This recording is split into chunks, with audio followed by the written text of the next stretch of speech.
Selamat siang teman-teman semuanya. Assalamualaikum warahmatullahi wabarakatuh. Salam sejahtera bagi kita semua. Shalom, Om Swastiastu, salam kebajikan.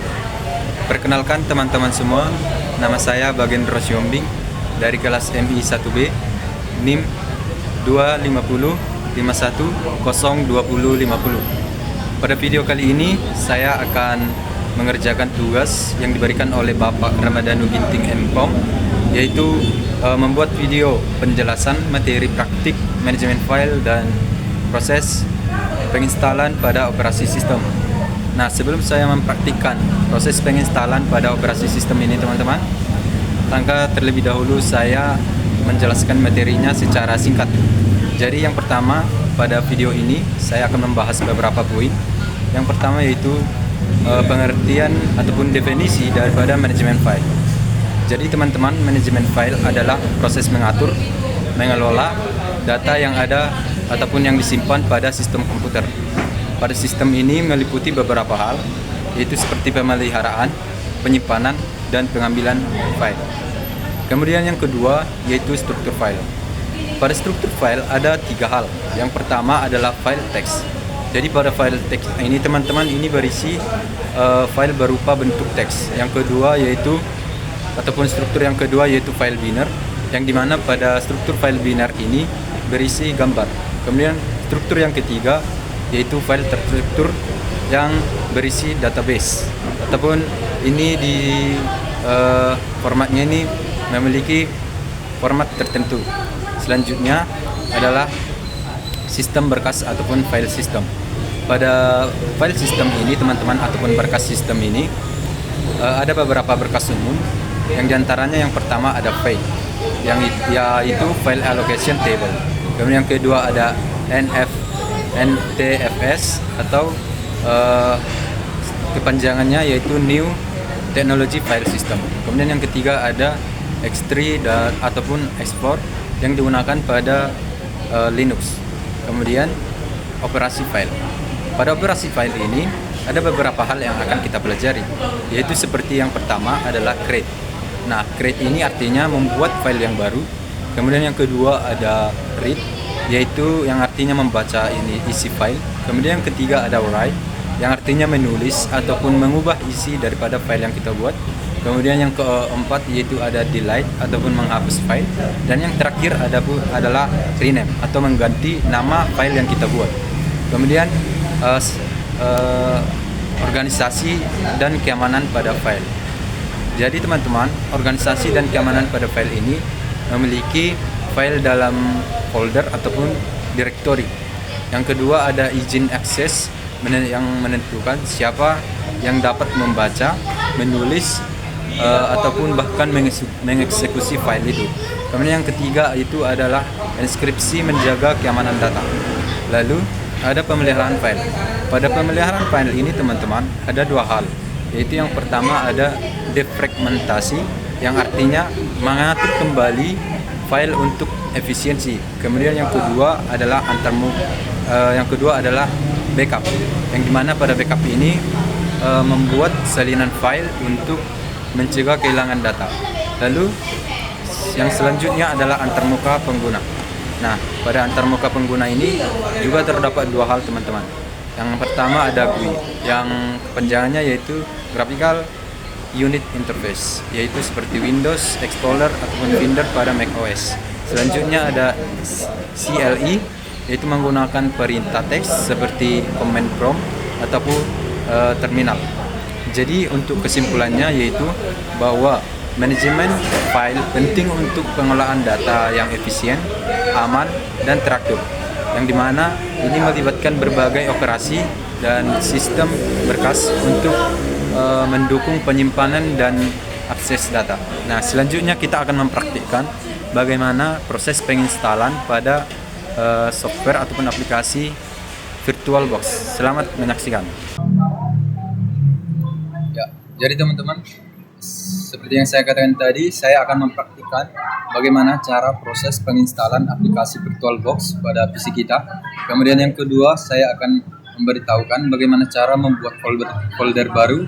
Kemudian yang ketiga, bagaimana cara untuk mengubah nama folder. Dan yang keempat, bagaimana cara untuk menghapus folder yang kita buat. Nah, yang pertama, untuk membuat penginstalan aplikasi VirtualBox ya. Yang pertama yang harus kita lakukan adalah membuka aplikasi Google Chrome. Nah, kita membuka aplikasi Google Chrome, lalu kita klik pada kolom pencarian, lalu kita ketik ya VirtualBox. Kita buka, lalu kita pilih pada webnya, web daripada VirtualBox itu.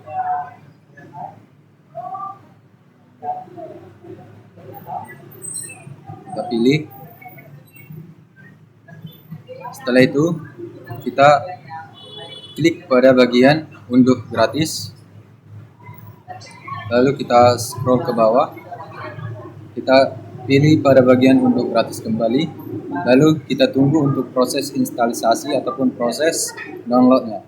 Dapat kita lihat pada bagian ini bahwa untuk aplikasinya sudah terdownload. Maka kita buka, klik 2 kali. Nah, ketika kita sudah memilih ya, di sini akan terdapat beberapa pilihan bahasa ya. Jadi di sini kita bebas untuk menggunakan bahasa apa yang kita gunakan untuk membuka aplikasi.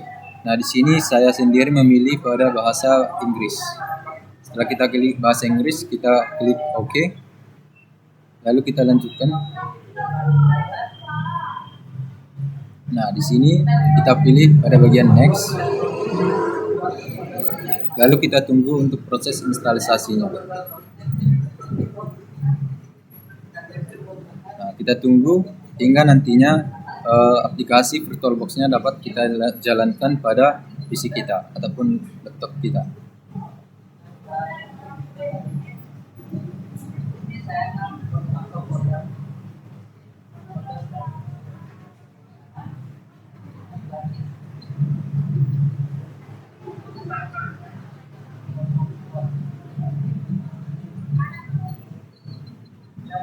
Ya. Maka setelah itu kita dapat menjalankan ataupun menyarankan akun ataupun aplikasi VirtualBox. Lalu yang kedua, sini saya akan menjelaskan ataupun memberitahukan bagaimana cara untuk membuat folder baru. Nah, cara yang pertama yang harus kita lakukan yaitu dengan membuka aplikasi file ya. Jadi untuk membuat folder baru ini kita bebas menggunakan di mana saja. Dan untuk saya sendiri saya menggunakan pada desktop ya. Setelah kita pilih, sini kita memilih pada bagian yang kosong. Kita arahkan kursor kita kepada area yang kosong. Lalu kita klik kanan, klik baru, lalu pilih baru, lalu pilih folder. Nah, sini kita dapat membuat nama folder yang kita inginkan. Contoh kita buat nama foldernya adalah download VirtualBox. Nah, setelah itu kita dapat menyimpannya melalui klik enter. Lalu setelah itu yang ketiga yaitu bagaimana cara untuk mengubah nama daripada folder yang kita buat tadi. Nah, caranya teman-teman yaitu dengan cara kita klik folder yang kita buat tadi, lalu klik kanan. Kita cari menu pilihan ubah nama. Kita klik tampilkan opsi lainnya. Lalu kita klik ubah nama. Nah, maka di sini kita dapat mengubah namanya. Contoh kita mengubah namanya menjadi privat. Nah, maka ini dapat kita enter ataupun kita simpan. Nah, lalu cara yang keempat yaitu cara ataupun bagaimana untuk menghapus folder yang kita buat, yaitu dengan cara kita klik file yang kita buat tadi ataupun folder tadi, kita klik kanan, lalu kita tampilkan opsi lainnya, lalu pilih bagian ataupun opsi hapus. Nah, jadi folder yang kita buat tadi pun secara otomatis sudah hapus. Demikian teman-teman praktik yang bisa saya sampaikan pada kesempatan kali ini. Jika ada penjelasan ataupun tutur kata saya yang kurang berkenan, saya meminta maaf sebesar-besarnya. Cukup sekian dan terima kasih.